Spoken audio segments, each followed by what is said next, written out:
বিদেশে এআই প্রযুক্তি নিয়ে পড়ার সুযোগ পেল ভেটাগুড়ির এক ছেলে।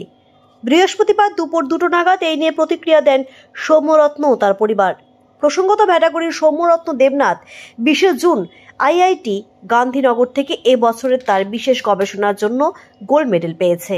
এর আগেও সৌম্য তার গবেষণা নিয়ে জাপান ও হায়দ্রাবাদে ইন্টারন্যাশনাল কনফারেন্সে দেশের প্রতিনিধিত্ব করে এবং তার বক্তৃতা বেশ সমাদৃত হয়। মিন্নাগুড়ি আর্মি স্কুল থেকে এইচএস পাশ করে কোচবিহার গভর্নমেন্ট ইঞ্জিনিয়ারিং কলেজ থেকে বিটেক এবং এবছরই আইআইটি গান্ধীনগর থেকে এমটেক। আগামী 27 জুলাই সৌম্য গবেষণার জন্য সিঙ্গাপুর এনটিইউ ইউনিভার্সিটিতে পাড়ি দিচ্ছে। ইউএসএ, সুইজারল্যান্ড, জার্মানি সহ অনেক ইউনিভার্সিটির অফার থাকলেও সৌম্য এশিয়াতেই থাকতে চায়। তাছাড়া এটি বিশ্বের প্রথম 10টি ইউনিভার্সিটির একটি। সেখানে প্রেসিডেন্ট স্কলারশিপ নিয়ে আগামী 4 বছর তার গবেষণার কাজ এআই প্রযুক্তিতে করবে। সিঙ্গাপুরে পড়ার সুযোগ পেলে কেমন লাগছে? আমি তো খুবই খুশি, আর আমি আরো বেশি খুশি যে আমার মা বাবাও খুব খুশি। তো এই জার্নিটা কিরকম ছিল যদি একটু জানাও, কিভাবে এই জায়গাটায় যেতে পারলেন? জার্নিটা মানে স্টেপ বাই স্টেপ ছিল। আগে বিটেক, তারপর মাস্টার্স, এখন পিএইচডি করার সুযোগ পেয়েছি। তো খুবই খুশি হচ্ছে যে আমি ভালো স্কলারশিপ পেয়েছি। আমার অ্যাডভাইজার ওরাও খুব খুশি যে ইন্ডিয়া থেকে কেউ গিয়ে ওখানে পড়ার সুযোগ পেয়েছে। কিভাবে এই সুযোগটা পেলে সিঙ্গাপুরের মতন জায়গা, সেইখানকার বিশ্ববিদ্যালয়?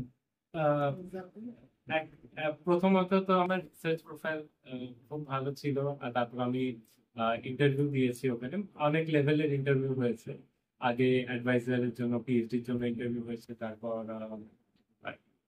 স্কলারশিপের জন্য আলাদা ইন্টারভিউ হয়েছে।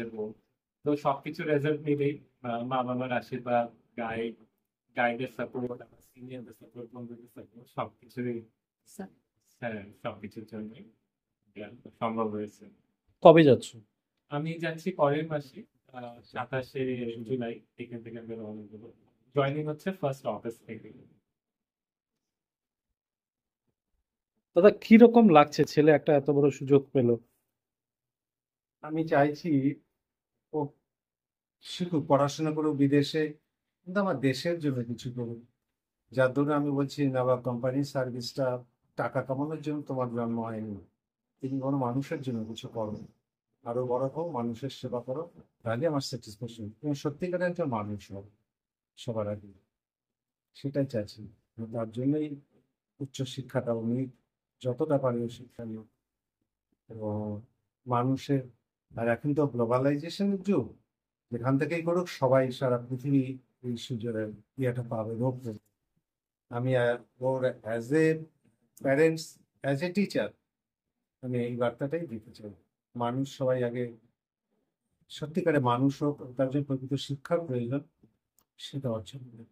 শিক্ষাই হচ্ছে মানুষের ভিত। যে কোনো কাজ করতে গেলে শিক্ষার প্রয়োজন, সেটা অর্জন করতে শিখতে চাই। ছেলে এরকম একটা সুযোগ পেলো, কি বলবেন?